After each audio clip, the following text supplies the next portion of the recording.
Welcome, everyone. We are here with the New Mission Mindset podcast with INvets, and I am Victoria Molnar, the Veteran Engagement Manager of the North. And today with me, I have Andrew McCreary, who is a Navy veteran and lives over by Fort Wayne in Auburn, right? Is that correct? I work in Auburn. Work in Auburn, but live in Fort Wayne area. Mhm. Yep. Awesome. So welcome, and I'll let you tell us a little bit about yourself and your career. Let me pull back up my questions so I don't lose them, and we'll go from there. So yeah, tell us about your military background and your family and all of that good stuff. Well, I joined the Navy in September of '99.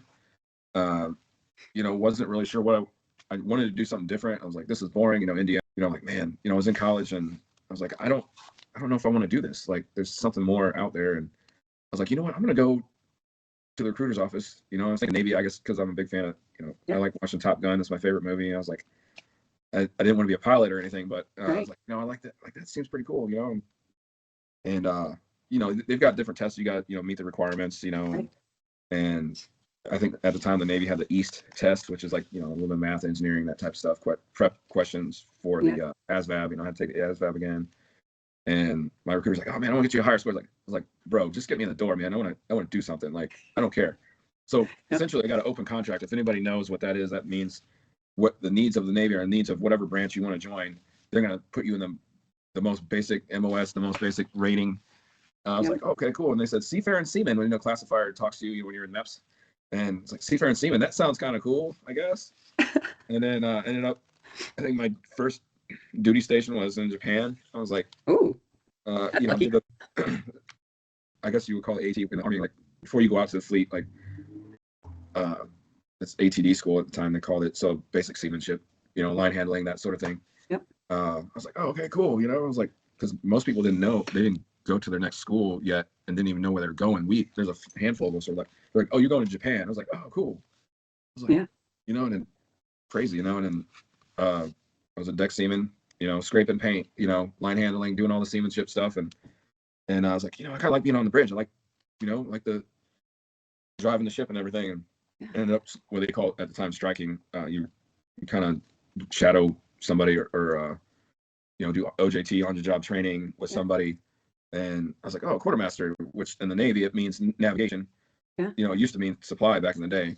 But essentially voyage planning, voyage management, operations management. Yeah. It sounds almost like in the Air Force for us, that was like cross training where you're trying to switch over to another job in a way. Yeah. Yeah. So I'm like, yeah, I like it, and I was up for advancement, and then, I think the first couple times I didn't make it. And then I made it right before I was supposed to transfer. And then I picked my orders, re-enlisted, and I was like, oh, hey, if you re-enlist for 6 more years, you can go to London. I was like, London? Like going right from the fleet, to one overseas to another overseas, and then they waived some of my sea time, so I got to go there. And I was like, were you married at this time?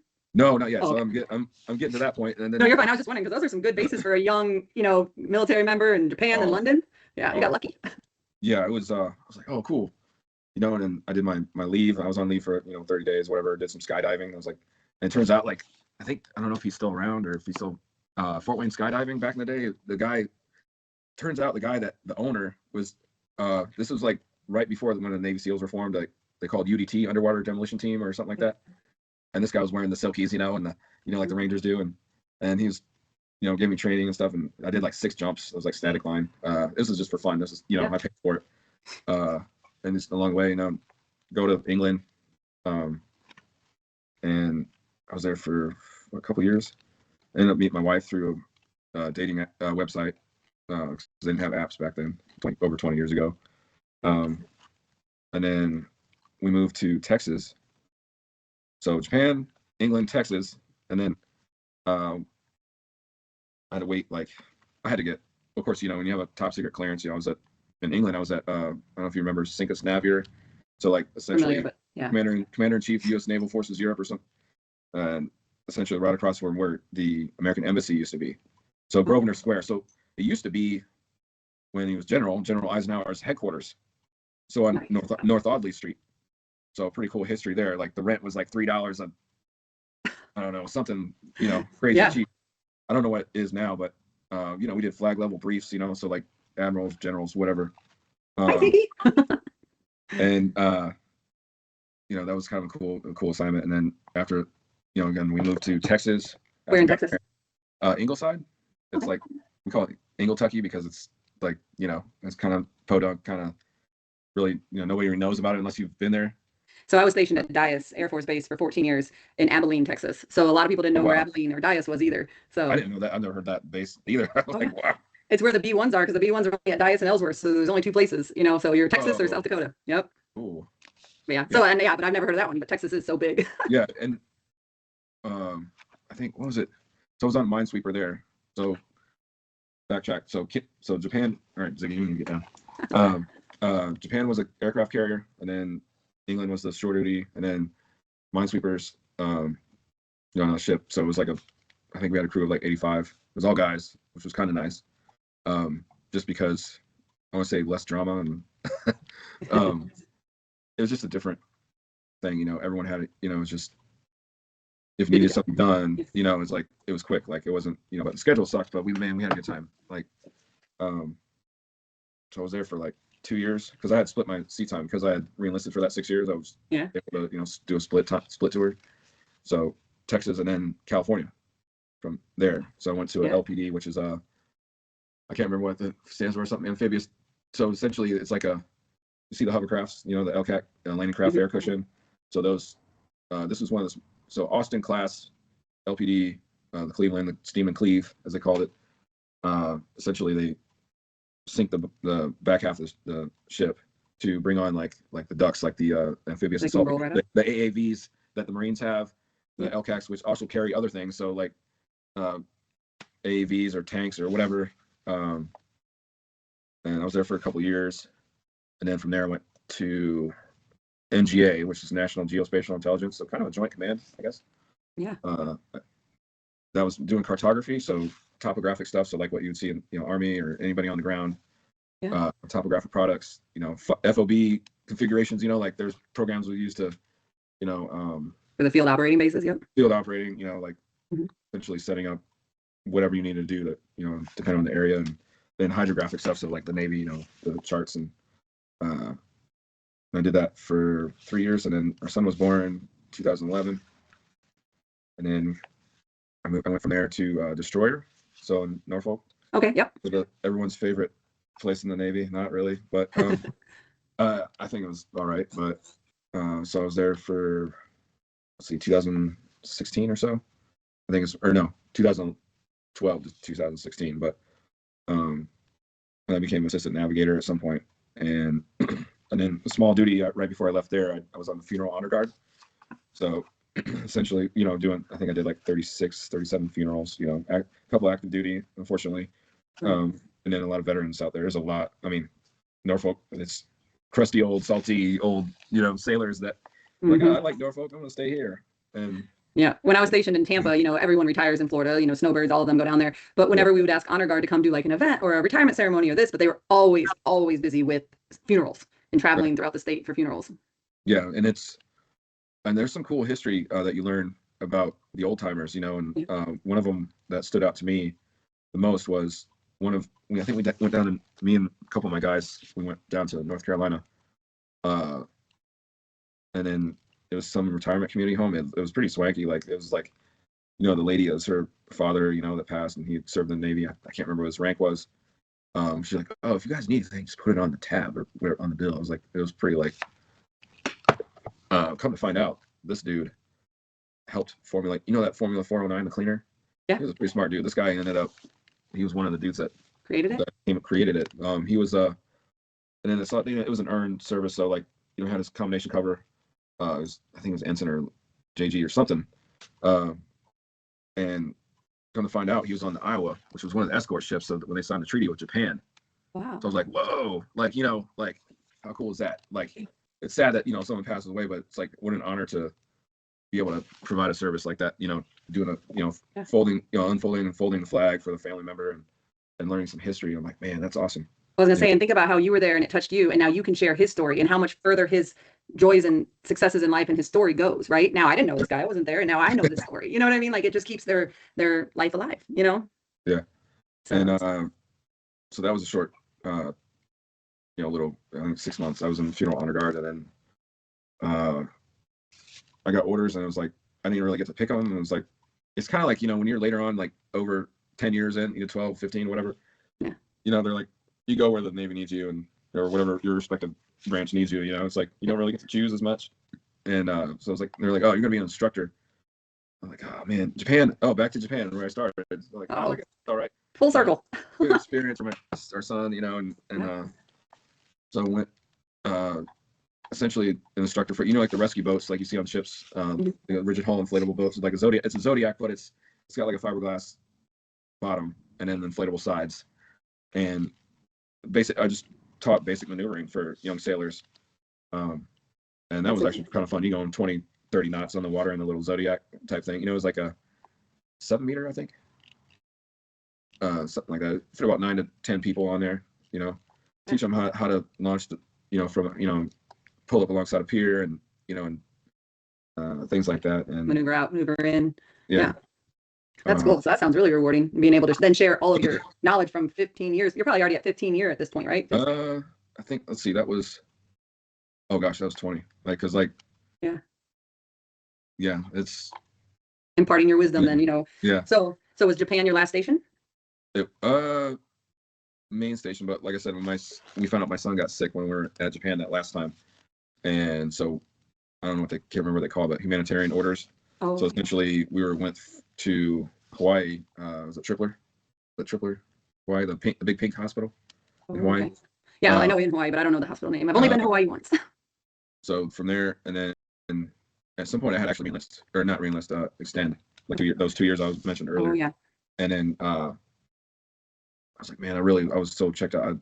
I wanted to get out, and then of course they're like, you should probably stay in a couple more years. And I'm kind of glad I did, and I know that was the hardest part. Like before transitioning, and there's a lot of anger. They're pent up because you want to you're taught to suck it up, and and all this stuff happening. Changing duty stations, and then finding out our son was ill, and then it's like, all right, we got to pull up my boots, and we got to do what we got to do, and then I think right after he passed, after I got out, or it was about 8 months after I got out, but I had a hard time like just being in public, like always just hyper focused, and like people would do something stupid, and I would just go off on them, like Yeah. Well, you're still in that grieving stage, not only of your son, but getting out of the military and changing your whole lifestyle. I mean, that's got to be the hardest time of your life, that year. Yeah, and not really, just not dealing with it. Like, oh, then I thought, after I got out and everything, and I was like, because I had worked for the post office for a little bit and a cigar shop, that was kind of fun. The post office I thought was a good job, but then again, noticing like the differences, like, man, civilians are like, they don't care about nobody but themselves. Like, where's the camaraderie? Where's the organization? Like the leadership? Like the post office, and I'll keep saying it till the day I die, but the post office leadership sucks. You're supposed to train people to do a job, and you're like, hey, I need you to do these 10 routes in a week, but I'm only going to train you mainly on one, but you should be okay. Figure it out. Figure it out. Like, no. And was this job, were you back in Fort Wayne at the post office, or a totally different state? I was in DC, so I was back in Maryland area. So, and it's not an area you're very familiar with, so like, it's not like it was a neighborhood you grew up in where Smith Street is. Yeah, and I was like, man, that was the, when we're talking about, the challenges of, transitioning, like that was the biggest thing, was like, people are okay with doing things halfway, right? Yeah. And I'm like, if you're not doing a good job and something looks terrible, or things don't go the way, you're doing rework. You're doing things over again. Like, yeah. Or why wouldn't you want to improve it? Or not safe, like safety, like, I was like, and then, somewhere in between there, I met through the cigar community. I met, and this was, COVID, all that stuff. I met a lady who, fellow cigar smoker. She Army veteran. I think she's an Army nurse. I can't remember how long she was in, but she owned a cigar shop. And we started talking. She's like, "Oh, you're oh, I'm about to go out." It was right in that time. And she's like, "Hey, send me your stuff. Your resume and stuff." Yeah. Yeah, and she's a VSO. I was like, "Oh, okay. Like, are you serious?" She's like, "Send me your record. I'll look over it." And she's a nurse, so she knows the the verbiage and everything, the jargon, all that stuff. And so it took a while. It was not overnight. Anything with the VA is not overnight, because right. I mean, it's the government. Oh, it's good enough for government work, so we're gonna, work twice as slow. it's probably well over 6 months before, I would check in with her and we'd keep in touch. And when it came time, it was probably like June or July of 2021 or 22. Oh, and so right in the Yeah. middle of COVID. Yeah. So, Yeah. and then, sorry, I get a delivery. And, That's okay. My dog will bark too. he's doing his job. Yeah. And then, doing all the paperwork, waiting. And then come to find out, like, I check on my VA. So your va.gov, whatever your account, you log in, check your status of your claims or whatever. Right. And I find out, I was like, 100%. Like, what? Like, you hear about the struggles of people, filing their, and going back to that saying, it's all about who you know, that networking, and you find a fellow service member or a veteran, that is a VSO, and it's like, whoa, like that connection, that networking, that camaraderie that comes into play, like that you feel like they're wanting to help you. They're not just doing their job. No, they're not right? just blowing smoke, Yep. That's what we try to tell people. Do the BDD process before you get out, the benefits package, and then get with your county VSO, whether they help you submit it or you do it on your own. But there's also all these other benefits that you may not know of, especially even to the state. So you're still in DC at that time, and right? Yeah. Yep. DC area. And then you just found out about your rating, and you're working at the cigar shop, right? Actually, I was still at the post office. Okay. So the post office and the cigar shop were kind of close together, but I was, I was like, man, I was having a hard time at the post office because the route manager was just riding me. Like, she was it was just unreasonably, just like, I don't know what it was I'm like doing. another drill sergeant. Like, I'm not the regular person on that route. So like, and then there was one day I said, screw it. I had packages on the truck, and I went back to one of the supervisors. Like, look, man, there's package mail left in the truck. I can't take it. Like, it's like, you expect me to do it something at a certain level, and the training is not adequate. It's not. I don't feel safe. I don't feel like, why are you having me do it? You expect me a standard, but yet you're not maintaining the training to meet that standard, and you're expecting the results to be flawless. Like, no, it doesn't work that way. Yeah. It's funny because not even there, like my daughter, who was 15 at the time, had a job at like a coffee place, and they weren't teaching her how to make the coffee. She's 15. She doesn't drink coffee. And so she worked there for a couple of weeks, and she was like, Mom, I'm going to quit because they're not training me how to make the coffee. So I don't mess it up. And then the customers get mad. And I'm like, then quit, but you're right. Training is so important. And in the military, we do training very well to get you qualified into those positions. And you can't work by yourself until you are fully qualified. So that would probably be a huge struggle being out of the military. And then to fortify that training, you train others. You train your, not necessarily train your replacement, but that builds confidence in you as a leader, as a person. Seeing a young sailor and airman progress, and like seeing people like oh, that light bulb turns on. Like, that's just a sense of pride, man. Being a good person, like. But you should want to train them, because what if you're not there one day? Civilian side, it should be the same way. They train you up, not to take your spot or your position or your next pay raise, but it's like, no, you should train them so that way they're the best that they can be as well. And in case you do ever move on. Yeah. But you working right now? Do you have a job right now? I do, actually. I'm working at Home Depot. Nice. Okay. So I'm like, there's a lot of similarities I draw from the military and being at Home Depot, because, well, first thing I know is there's a lot of at least at the Auburn location, there's a handful of veterans that work there. Some of them don't wear their little patch, it says veteran. Like, I'm wearing everything they give me. Like, I'm cashing in, buddy. You earned it. You might as well. Yeah. And it just took a while, because I call it the matrix of Home Depot, because I've applied several times and it just never came through. I was like, oh, order fulfillment specialist. I guess that sounds all right. I didn't realize that I'll be touching every corner of that store, lifting lumber, lawnmowers, to lighting, to, small pieces of hardware. So I called my gym. It's like, I don't need a gym membership. I'll just go work at Home Depot. Like, I mean, 2x12 by 16s, lift. Sometimes you're supposed to do a team lift, but I'm like, man, I'm getting so used to lifting this stuff. I'm just going to, if I feel like it's too much, that's the thing. Like, hey, call for a team lift, or, one of the biggest similarities, we're all essentially wearing the same uniform. There's the, hey, I feel like that's that sense of security and belonging, and that structure that you had in the military, wearing the same uniform, or have that mentality, like, we've got each other's backs, or helping each other out. It's like, wow, Home Depot is, I guess, a good example. I mean, and it benefits, like, I'm just doing part-time and I get life insurance for my wife and me. It's amazing. Vision is automatic. Yeah. And even Home Depot now, like, I've noticed, like, there's certain people, like, there's one guy, he's like, I don't like to work nights, he only works a couple, 2-3 hours. They're college students, some of them. I'm like, learn not to really hang on the coattails of some of those people like that, because they could be doing something wrong. And I argued with one of the managers, like I said, hey, can we be on the same page, please? Like one person tell me one thing, other person tell me a different thing. Can we all, and then unless you speak up or, have an issue, like everyone's fine with just not telling, being the person with the secret, which one thing I learned in the Navy was like, don't be the person with the secret. If you see something, say something, like speak up, especially if it's pertinent information. Rather you say something than something happen. And, you have this is why we have safety briefs, right? Operational risk management, that whole, I don't know if every branch does that, or everything you do, every operation, every step, every motion that you do, has a, and risk it's not assessment. that, risk assessment. So, but civilian life, it's like nobody, like, as long as their job is okay, they're okay with doing things the way that they do it, Those isms, that's what I always called it. We called them like, but each base has them too in certain ways. Like we said, it was a diacism or the McDillism, and I'm sure, and so maybe that's the Home Depotism, but you're right, changing it to a better process, but having those fresh eyes. We tell people all the time, when you're going in, learn it. But if you see something, like you have fresh eyes, you have a new vision, you can voice it in the right and proper channels, in your civilian job and say, hey, I know I'm new, but I see this. What do you think about this? And also present that plan of this is what could be better, so. Yeah, and I probably wasn't, I was telling some of the guys, like I knew as a fellow veteran, I was like, dude, why did she come at me sideways like that? And like, well, she's kind of our boss. I was like, I don't care. I'm going to say something.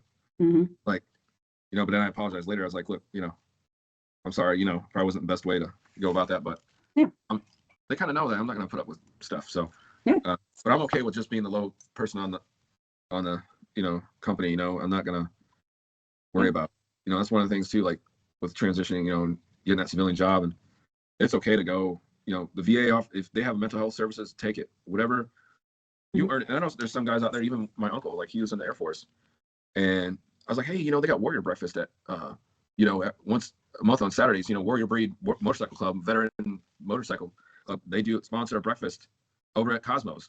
Wow. It's free food. You earned it. He's like, I wasn't a combatant. It doesn't matter. Like, yeah, there's probably some hardcore dudes out there, or ladies, they're combat vets, that's cool. I mean, but you served, you took the same oath as everybody else that joined. Yeah. In combat, there are different levels of combat. Even if you just served during a certain period of time, you're still a combat veteran. Yeah. And there's different levels and different, people have different experiences, but it's okay. Like I told him, I was like, and then some guys I met, I've never even claimed any VA benefits or any, like, I know a guy that works for the Fort Wayne Police Department. I met him and he was an Army vet, and he's like, I don't need that. I was like, you earned it, dude. Like, like, don't be ashamed. Like, that's the biggest thing. Like, oh, I don't want to, take handouts, or, as bad as this, because people will say, some of the older people will say, thank you for your service. And sometimes I don't know what to say. Like, my pleasure, I guess. That is a hard one. Yeah. Because honestly, people say that they support the military, but when it comes to like providing, that, whether it's medical care or, financial assistance, people honestly don't give a crap. Like when it comes down to it, it's like when people say, you meet a new neighbor, oh, if you need anything, just holler, and then when you go to cash in or call on that person for that favor or whatever, and then it's like they ghost you. It's like, that's how kind of I think the emptiness, that having that connection, what's important where INvets comes into play is, hey, I've got that bridge, that connection, that camaraderie, that, where it's, I know you guys probably haven't done any events in a while. Because I know at some point there was funding or grants. I know there's we did lose funding, but we started to do our INvets summits. We had our one in Fort Wayne, but we're continuing to move them around the state, and then also getting the VSOs involved in connections so people can get these resources. So like we have our Lafayette Summit May 7th, and then we have Indianapolis June 17th, and then we have Evansville July 23rd, I want to say is the date, and we're going to keep coming around in a circle and have another one up by Fort Wayne next year. So but you're right. So at this time, I know we talked about Home Depot, but you didn't start Home Depot in DC. So you were in DC when you reached out to INvets for assistance, or did you? I think it's right before we moved back, because after my son passed, and we're like had to try to get out of this rental that we were at, and we're like, look, we don't want to stay here. It's kind of bad memories, and just cost of living was just too much. Like, and I think it was right before I got my VA rating in that time frame. So we're still in Maryland, and then post office, I was still there, and then I had that hard time. There was a couple days where I was just like, oh man, it was like July, I think, around that time. And then I've been checking the mail, because informed delivery, you don't know, like you sign up for informed delivery, it gives you a snapshot of your mail. I was like, I saw that VA, it looked like it might have been a check or something. I was like, oh heck yeah. I was like, I waited, checked the mail, and I was like, sure enough, it was a check from the VA. It was back pay. Back pay. So that's where having that connection with a VSO or somebody I don't know if a lot of members before they get out, if when you guys talk to like active duty people, Mhm. intent to file, your intent to file, I can't remember if there's a form number or whatever, but Mhm. 6 to 9 months before you transition, you need to file your intent to file. It's like I intend to file Yeah. claims for service Yep. connected whatever. And that's that BDD process. It's 180 Yeah. days prior to your EAS or 180. ETS. Okay. Yep. And so we tell them like, hey, at the 180 day mark, you Do need it. to be doing this. Yes. Yeah, and then you will get a letter back from the VA. Hey, we received your whatever, and then that date, whatever date that is, will be your back date to your claims. So like that time frame, For your official ETS. Yeah. yeah. So Mhm. yeah, and then okay, I'm going back to the post office. I'm waiting. I got the check, and I was like, next day I went in to work, and they're like, oh, go service route 53. I was like, oh, that won't be necessary. You can give me my resignation paper right now. And that was the quickest I've ever seen them do something, because Yeah. They're like, oh crap. Now what do we do? like, and then we're in. I think for a while we actually stayed in Maryland after I left the post office, and started the process of looking for a house. Like, oh, I guess we'll go back to Indiana because it's cost of living, which I think that's the biggest thing is when people are looking at places to transition back to. Or I'm not saying Indiana is the worst place, but it wouldn't be my top choice just because it depends on your situation when you joined, when you left. What was it like Indiana like for you? Right. Well, and we've experienced a lot that like when people leave, they're young and they're like, I want to see the world. And that's what I was. I joined right after high school. I wanted to see the world. And then I saw it. And I've been in big cities and I've been in small cities. And I'm like, I want to go back home where family's at. I want a good cost of living. I want my kids to be able to go out and I don't have to worry about them getting stolen, living in Tampa and put on a boat, you know what I mean, and gone. But it's just like when you're young, you think everything's boring. And then you come back, you're like, this is a nice place to like lay low, because we do have big cities. We do have, sports teams, and we have Chicago right there, and we have Lake Michigan, for people. And that's just one thing that we kind of explain to people, because a lot of them don't know what Indiana does have. Yeah, we have snow and we have seasons and stuff, but you're right. It's almost like your mindset changes. And what do you want in your retirement or when you get out of the military, Yeah, because you got to have a plan. You got to have, when I left the post office, I got the check and I was like, oh, heck yeah. A lot of that went away to like, moving. And then it's like, oh, yeah, because you didn't have your last PCS move anymore since it had been so long. Then you realize how much it costs to move a household across states. Well, I would say let's go in the bottom line, the minimum. I would say about $5,000. So there's a good chunk of that check that I got. I was like, well, it was a miracle for one thing that I got 100%. I don't know, all the 100% that you can get. I don't know. Yeah. So. Well, you know about the new law about housing properties, right? Oh, property tax, yeah.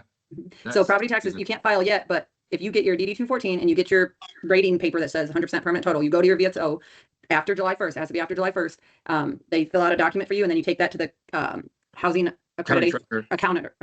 It's a county treasurer. Yeah, it's literally like auditor. Downtown Fort Wayne. So the VSO office is right here, right around the corner. Is that treasurer or whatever? Yeah. With there, because I if people don't know, you need to, if you buy a house. I need to do this for like 2 or 3 years, but you don't get nothing back. I didn't get nothing back. I was like, they're going to take their money. You're not getting, oh, you pay too much extra now. They don't get back to service. Yeah. You have to do it right away. This year, if you don't do it before December 31st, it has to be after July 1st, but before December 31st. Oh, you're frozen. Oh, there you go. Has to be after July 1st, before December 31st. So you got the check, start doing the moving process, right? Yeah. As a civilian, essentially. Realizing how much it costs, the military, the benefits of the military, like, oh man, that's like, $5,000, and that's just moving 8 hours. Mm-hmm. There are some places, overseas. Like, well, if anyone's moving, turnkey is the best option. So meaning the people that pack your stuff are the same people that drive your stuff to wherever you're going. That's something that people look to when they're looking for moving services, transitioning, because there's like, I think North American Van Lines, one of the popular, ones been around for a while. And it was like a multifamily movement on a big ass semi. Essentially taking, how many crates, remember when you're moving, PCSing and, I had 6 crates, and like, but you're with other families, like, this, and they were talking like, the guy quoted me like $16,000. Like, wait a minute, you're going to charge me $16,000 and I'm not the only one on that truck? Yeah. Not to mention that your stuff might get lost. Like, well, stuff always gets lost. Right. It always happens. And then I was like, no, man. So we went with when it was about $5,000 and they gave us a small discount. I was like, that's a turnkey? Yeah, turnkey. Okay. So that's the key thing you want to look for. There's also it's called 2 Men in a Truck. We've partnered with them before, where they'll give military discounts to help people relocate either within the state or into Indiana as well. So that's another resource that veterans can reach out to us for if they're moving and they don't have that final PCS. So just to keep us then here on track. So when you connected with INvets, you were assigned to Andrew and Andrew, right? Yeah. Since he was our VEM at the time in Fort Wayne. What kind of assistance and resources and support did he provide when you were arriving prior to, or once you got settled into Fort Wayne area? And did it help you get back and re-involved? I think I want to say opened the door. Like just, I did the Google search and like you're looking for that connection again, like some type of connection, either to find a job or resume. I had already done my resume years before. So it was more revision, and then just, hey, do I want, I don't mind being retired, but I mean, nice to have something to do. Yeah, so you're not just twiddling your thumbs. And I don't know if there was a couple of different ones, veteran groups, and one guy was, I don't know if he was doing independently, doing his own thing, helping with resumes, and then INvets. I want to say it was definitely a Google search. It's been a while, and then somehow we connected, exchanged phone numbers, and then met up at like a coffee shop next to my house. And then that was that. And then I kind of messed with him a little bit. I was like, we're talking, have coffee, and I was like, I noticed he had a few tattoos, I was like, that hold fast on your hand, that's a Navy tattoo, bro. Like that's a Navy tattoo. That's an old school Navy tattoo. He's like, oh yeah. I was like, he's like, well, I'm making an army today. I was like, that you look at traditional tattoos, there's a if you Google it, it's like a cartoon. It's a sailor. He's got his arms stretched out, and then he's got one hand. He's got a turtle, so he's a shellback. Like he's a seasoned sailor. Across the equator. So I noticed stuff like that. Because I've got a few tattoos myself, and it's funny how a lot of military tattoos or people that are veterans, you can tell based off of their tattoo art. You know what I mean? Yeah. So and it was cool to have it. He was kind of like the first connection back home that I had, and I was like, every once in a while we meet up, and then a couple times up until now, like we did the a couple years ago we did in Warsaw, did the pilot thing, air pilot thing. Yeah, you got to fly a plane. That's cool. Well, like I was mentioned earlier, I thought, oh, I'm just gonna take a ride in a plane. Okay, whatever. A little Cessna or whatever it was, and the dude's like, all right, you're gonna steer this thing, and then we're gonna land it. I was like, okay, sure. You trust, and dude was so smooth with the training. It's like going back to his training, like I think he was Navy. I think he was. Like he knew how to walk you through it. Yeah, it's like, dude, he was so calm. I was like, man, I wish I could be like that, like so chill, like just smooth with it, that flow, that and because you have to know your equipment, rely on your training, and and have trust in those that you're teaching. Yeah, and we made it back safely. So like, that was having those events, and and now you got the summit. So it's like it's kind of like, I guess you could call it. I missed the last one, the one that was in Fort Wayne, but that brainstorming session, that meeting those people, being all about who and making that connection. You might be that person as a veteran. There might be a civilian there that shows up. I think this is a guy that we need for whatever job or whatever situation. It might be that moment. So you got to take that first step. That it's like. And I'm glad you said that, because we're trying to get more veterans that, even if they have a job, to come to the summits, to mingle and network and meet other veterans, because having that camaraderie and even just more veterans that in the area is close to you, so you guys can get coffee, or you can get a group together on Saturday to have breakfast and have chats. But that really is the main thing, because even now when we get free tickets offered to us from whether it's the Indianapolis Indians or South Bend Cubs or Colts games, we try to offer them up to our clients in the state so they can go out with their families and have a good event, and meet other veterans. That's ultimately the goal, because when people transition out, you're losing your job, your purpose, your mission, your teammates, right? That's where a lot of those, I think, talking about, fellow veterans, before you get out, you see those old timers wearing the hats, the t-shirts, the bumper stickers. Why are these dudes all decked out, got all this stuff, and you got your whatever, pick your flavor of veteran t-shirt company, and I was like, I kind of get it, because like people, it's for us to show pride in what we did, and to remind ourselves of what we did, but it's also to remind other people, because people forget, people don't care, civilians, they don't care as much as we do. And it's to remind people, like, hey, like, because every year for all the military, I'll say military holidays or military remembrance, Memorial Day, Veterans Day, Armed Forces Day, I always put the same post out, because people get them mixed up. Like, I mean, you can memorialize people, you remember people any day, right? Really, but it's like, be specific. Like, there is a difference. Like, you got to have that reminder. I had to explain that to my mom, because I'm like, Memorial Day is for everyone who has passed in service or has passed. Veterans Day are those veterans that are still here, and you're recognizing their service. I had to explain it to her. And and then I think INvets, reason I decided to support, I donated, it may not be much, but I was like, you get those on social media, you gotta choose a cause or whatever. I was like, oh, INvets, and then what motivated me to help INvets is obviously being a veteran, and then hearing that you guys, maybe have some changes in the budget or whatever, funding. Right. That's the biggest thing is like, if there's people out there that in areas, it's, I don't want to say recognition, but visibility, for INvets, sharing a post or it's sharing information with each other, getting that, because, you want to get higher, you want to attract military talent to Indiana.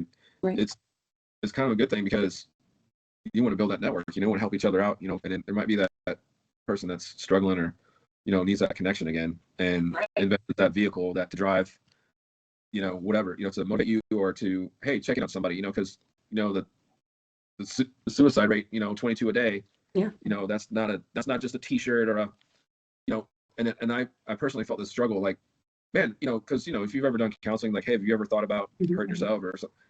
If you'd be lying if you said no, because you're like the emptiness and not having that connection, not having that structure. When you take that away, it's like, wow, I get it. Very Like, lonely. having somebody like INvets, for veterans in Indiana, or people that moved out from Indiana are looking to come back, I think it's important to have something like that because, and I see how you guys are just, I mean, you're all over the place. You're not just in the States, but in overseas, and you guys Our are whole making, goal, we travel outside of the state so that way people know about us and find out where they're heading back to. And if they're coming back to Indiana, we want to catch them about a year before and say, hey, we're here to help you through your entire transition, help you with the resources, find out where you want to go. Even if you have a job lined up and you're going to work with a family company, we have other things like connecting you, you're right, with other veterans. And we totally appreciate that because when we did lose half of our budget last year, like we lost 50%, we lost 6 employees. We went from a team of 16 to 10, and we didn't know if we were going to survive. And so many of our clients say that we've helped them in so many ways that we're like, we're going to try everything we can. And we're looking at diversifying funding to try to stick around. And if we could get more money to hire more people on our team, we could even help so much more, so just even you at your own pocket donating and recognizing that is just, it's so meaningful to all of us for sure. Well, it's a reminder, like, so on your birthday, in social media, hey, what would you like to do a fundraiser for your birthday? Like, I'm just gonna do veteran stuff from now on, like, because if I can maybe even help talk to, I guess I'll try to make the next summit, at least when you come up to the northern part, because it seems like, honestly, it's kind of a gripe, but everything is Indianapolis, because the communities outside of Indianapolis area are not getting enough stuff. It's like, and then I'm calling them, I was like the Indiana IDVA, I was like, you guys are putting out like complete information, like it's not like, and I don't get a response back because like I'm like, if it's a fellow veteran, they probably get pissed off and be like, hey, brother or sister or whatever, like. Which I know they probably put out the info they have at the time, but going back and editing it and making sure it's right. Did you proofread this before you put it out there on the interwebs, Well, I'll have to tell you a funny story. So a fellow veteran group, Freedom Systems, they gave me these. I'm handing them out. People, there's a Battle of the Bands in Goshen on June 20th, right? So I was looking at it and I'm like, cool, I'm scanning it. And the guy, the CEO, is my buddy. He's also an Army veteran. And I was like, dude, you don't have a time on here. And he was like, yeah, there's no time. Like, and can you get tickets at the door, or do you have to get them ahead of time? And he was like, oh my gosh. So he edited it all and gave me the new flyers. And he was like, thank you. I just went too fast. And I'm like, because that's the first thing the military looks for is time, date, location, and is it free or does it cost money? What's the attire? What's what am I wearing? Is it casual? Is it formal? That's one of the things that our strengths are, is attention to detail, and not always get it on the mark, but you have that formula, you have that fortitude, built up you from the military, and it's like, again, if we can maintain that community and uplift each other as veterans, and having that resource like INvets, man, and it can only get better because if we want to do better, we will do better. Right.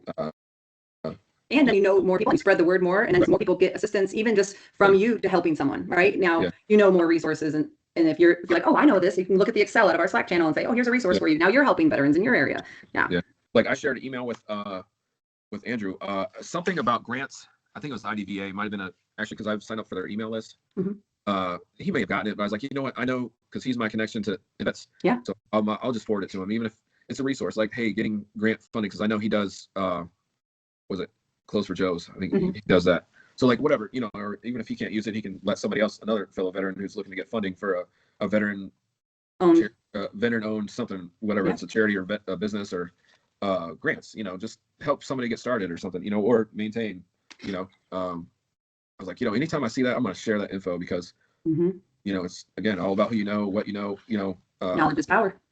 exactly, just like Schoolhouse Rock, Yep, yep. It really is. we got to share the info because only veterans are going to care about veterans. I would hope that most veterans feel the same way. Just take care of each other, take care of your own, and I think supporting us is important. It's just showing up, being present. That presence, means a lot. When you see someone else, you find out they're a veteran, and you're like, oh, it doesn't matter what era either. So Yeah. whether it's, granted, World War II vets are not very many around. They're probably 90, 100 years old at this point. And then you got Korea, and then you've got Vietnam.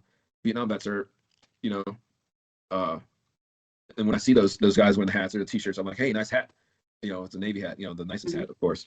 I'm like, I like the hat, brother, or whatever. It's just, I don't say sister, like I'll say ma'am or whatever, So that's funny because I did the same thing when I was at the auditor's office doing my taxes for my house when I first moved back home. I was going up and I'm coming down the stairs and there's an old timer with an Air Force hat on, and I was like, "Hey, Air Force, give me a fist bump." You know what I mean? Like, and it just he felt so alive that I sat there and I talked with him for like 15 minutes and like, oh yeah, and heard his story, and I gave him a coin, and like he just really. You never know the connections you're going to make even from wearing that. You're right, because I wasn't wearing anything Air Force. He wouldn't have known. I was like, I'm not going to be that guy with the, but I definitely did, got the license plate. Yep. The one thing that got me is like, and I don't know, and there could be more discounts, honestly, or benefits for veterans in every state, but specifically Indiana. Like when you go get your plates, it's $300 a year or whatever, depending on your vehicle. And right. And oh, would you like to donate $15 for veterans? I mean, you should give me $15. Can you take $15 off my price? Like, I have proof that I served. I show my DD-214, and and why should I have to pay? It's a one-time thing, whatever. They're all kind of like, I probably think I scared her a little bit because I was like a little fired up because like, why am I paying for that? It should be free. And then another thing, like, benefits from the state, you got your licenses and like prime example, like fishing license. It used to be lifetime, depending on your disability rating, like 60%, or let's say 60%, round number or higher. Now it's only 10-year license, which I think is a joke. Like, but you're gonna let the elderly, let's say 65 or whatever, have a lifetime license. But I don't know. I think there's things that can be worked on as far as timeline, longevity, benefits. It should be just lifetime. If you gave your life for this country, essentially, service. Those benefits should be more intense. You know what I mean? Like, if you're saying you support us, talk. Don't just talk about it. Be about it. One thing I always thought would be nice is like if we're going in and registering for a new license or a new whatever, and we are showing our DD-214 and our ratings already, almost like all the benefits that we can get should automatically like attach to our name. Like I feel like that almost. I felt like that would be so much easier kind of across the board per state, right? And then if I don't want to use the VRNE or the GI Bill at that time, or I'm saving it for my kids, then it's still attached to my name and it's there. But like if it's a discounts, it should automatically be on my card. I don't know. Like I just felt like it should be something like that, like I mean, you're still gonna have to do some legwork when it comes to making sure the information is correct and you're filed whatever, and thank you for telling me about that time frame about the property tax, because that's one thing, our community, our connection, and we're telling each other like our experiences, and you're telling me what you know about the recent updates to those, whatever the benefits are. And so because I know that because yesterday I was at that meeting with all the county VSOs, and they were all briefed that because it's coming from the state, obviously, in legislation about when the time frame is. And so we were there to receive that information. So now we can brief all of our veterans and our clients, like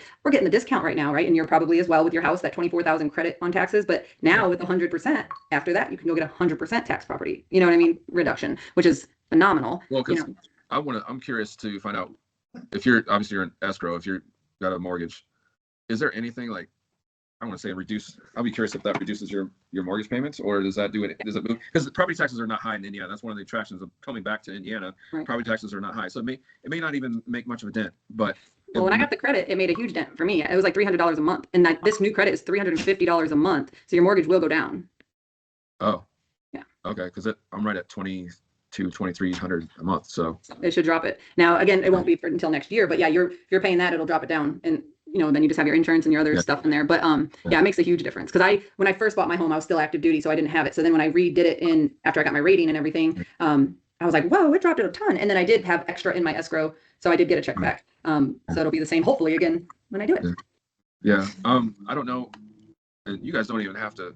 I know I wouldn't have to be an employee of INvets, but if you guys ever need help with anything like Fort Wayne, Northern Indiana, I know Andrew. One of the meetups we did was a couple years ago. I think it was before the pilot thing. Went to some climbing gym and you guys provided food and stuff. You guys, first of all, food, pizza. I'm all about pizza, you know. So anytime you guys bring food, man, I'm there. But he's like, hey, write down some ideas of things that we could do together. I was like, well, camping, horseback riding. You know, I don't know. For me, like I started going camping again, and I've been getting some gear. My wife hates it because when I do something, I go 150%. You know, camping gear. I got a tent. I got a rooftop tent. You know, I've got a Jeep. You know, so I wrote down a couple of those ideas, and you know, it helps you guys. You know, because like, okay, what can we do to have that connection, or you know, like now you're doing the summit, something to do together, so we can not only bring visibility to INvets, but you never know, because like you do those events with veterans, or you know, you're making those connections for them to transition to here. They can tell their buddies, you know, they're still active, like, hey, they might not even be from Indiana, right? So like you can make that connection and be like, hey, cost of living, taxes, you know, there's a lot of Fort Wayne is, I don't know if you know this, but you've seen a lot of improvements. Like the mayor has been doing a lot, like Mayor Tucker. I haven't met her yet, but seems like a great lady. She is just, you know, steamrolling, like, you know, making changes, updating things, attracting industry. So like tech industry, I've seen a lot of like tech people. So like, you know, hey, people cost of living, and you have a tech job, in Indiana. You can do all right for yourself, you know. And like we get a lot of people that like, they're like, hey, I'm from California, I'm from New York, but I'm not moving back there. And we're like, have you ever considered Indiana? And we get people that come and live here and end up loving it, and they choose to become Hoosiers. You know what I mean? So absolutely. And we love that idea of more things for people to do and run. And I'll make sure that our whole team knows if we need some assistance to reach out to you. But you've heard about the Murph challenge that they're doing in Fort Wayne, right? Murph. Oh, so like, was that the Navy SEAL thing? I think so. I know Andrew's putting that together, but it's on Eventbrite. You can look to see if you want to do it. I think it's over Memorial Day weekend. Michael Murphy, the Navy SEAL, Murph. I think they shortened it, Murph Challenge, whatever. I'm not a workout person, but I don't think you have to work out. But I think you can still just go and attend and be around and enjoy these festivities. And then if I don't know how often you come up to South Bend, but I partner with the South Bend Cubs here, and we get a veteran out at every home game, all 66 home games, to recognize them for their service. You get like 4 free seats. You get $40 in Cubs cash to spend. We get you out on the field. You could throw a pitch if you wanted. Bring some friends, you know what I mean? So if that's something you're interested in, definitely let me know. I can send you the dates. I am a Cubs fan.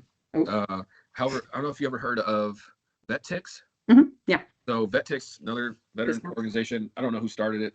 I've been using them for several years now. I've actually been to South Bend. I've been to quite a few Notre Dame football games. So yeah, I mean, that's another cool organization. Like I think Notre Dame is one of the best schools that, as far as they donate tickets to those games. Like, I like the atmosphere because, and I'm a Hoosier fan primarily, you know, like basketball, but they're kind of stink lately. But obviously the football team is pretty awesome because they won a national title now. And but I like the atmosphere at Notre Dame because number one, I like snacks, I like food, and they have at every entrance to the stadium they have like walking tacos, you know, or whatever. I'm just like, I'm all about that. Like that's, you know, and that's funny that you just said walking tacos, right? So I'm from Indiana too. Walking tacos was our thing. I was stationed in Texas, met he's my ex-husband now, but their family, they're from Albuquerque. Go home for the first time, and his mom was making food, and I was like, oh my God, this is a walking taco. And they're like, what? And they're like, this is a Frito pie. And I was like, oh, we call it walking tacos. So like we for 14 years of us, or 16 years, however long we were together, the joke was we're having walking tacos tonight, you know. But yeah, no. So after this, I will send you an email with the dates. You're in our Slack channel, right? I am. I just have, honestly, I haven't gone on there because I thought a lot of it's techie stuff.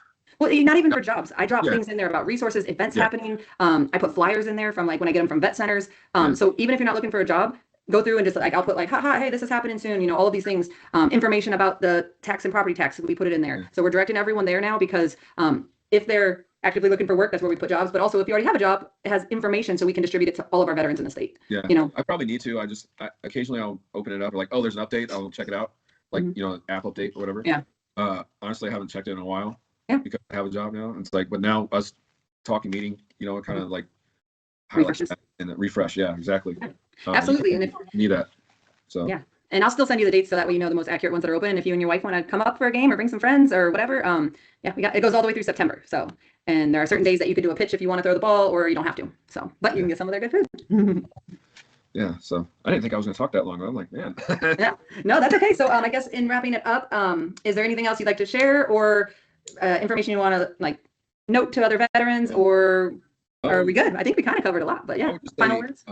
Biggest thing is, I know, keep doing what you guys are doing, helping veterans, but to those people that are not veterans, that are businesses or people that of influence that can help do it, you know, just keep that steady strain, like, and then talk to IDVA, those people that make sure they're, the proofreading details. stuff before they put events out, and please tell them to get outside of Indianapolis. Like, not everybody lives in Indianapolis. I know it's the capital city, but let's try to think outside the box and keep just a steady strain and keep doing what you're doing, and don't quit. I So, appreciate that. Yeah, we're gonna try our hardest to keep what we're doing, Yeah. keep veterans thriving in Indiana is our goal. Yep. So, but no, I want to thank you so much for not only your service, but also coming back to Indiana and for your donation for us and just supporting INvets and just being a wonderful human being. And I'm glad that we could be here for you and that we will go from there. All right. Thank you. I appreciate you guys. Yeah, no problem. INvets is a 501c3 nonprofit dedicated to helping transitioning service members and their families find great careers and communities here in Indiana. The way we usually connect with veterans is in-person events. They are assigned to a case manager, which is one of the 5 veteran engagement managers who are located in 5 regions around Indiana. They'll really work hard to connect with them, and then they complete the profile in more detail about the types of careers they want, the skills they have, where they might live, do they have a spouse. So it's a very personal service, and we try to match them with the right career, and we try to match them with the right community. We take our job seriously, understanding that we're not selling somebody a thing, we're helping somebody move into the next phase of their life. That's not lost on us. We are not moving one person, we're moving a whole family, and every member of that family has a different need. We try to have those open discussions about everything. So what we realized was just helping somebody find a job when they get out of the military isn't enough. There's got to be more to it than that, especially if we want to create lifelong Hoosiers. So we started thinking about what can we do outside of helping people find great careers to get them connected to their community. Transition is not transactional, it's transformational. And it's something that we talk with our staff about all the time. We cannot look at transition out of the military as a transaction of leaving one job and going to another. It's a transformational moment in somebody's life, and we hope and believe that should be Indiana. And once they're here, we remind them that we're here for life. So if there's anything that you need once you've gotten here, you're looking for a volunteer opportunity, a way to get involved in your community, or you just need some resources. A thriving job market and low cost of living, plus a wide range of veteran benefits, make Indiana the perfect place for veterans of the United States military to call home. INvets can help you find that home. We're an organization started by veterans to help former service members transition to civilian life in our state. INvets can help you find the community with the career opportunities, housing, schools, and amenities that fit your lifestyle. To learn more about INvets, visit us at invets.org today.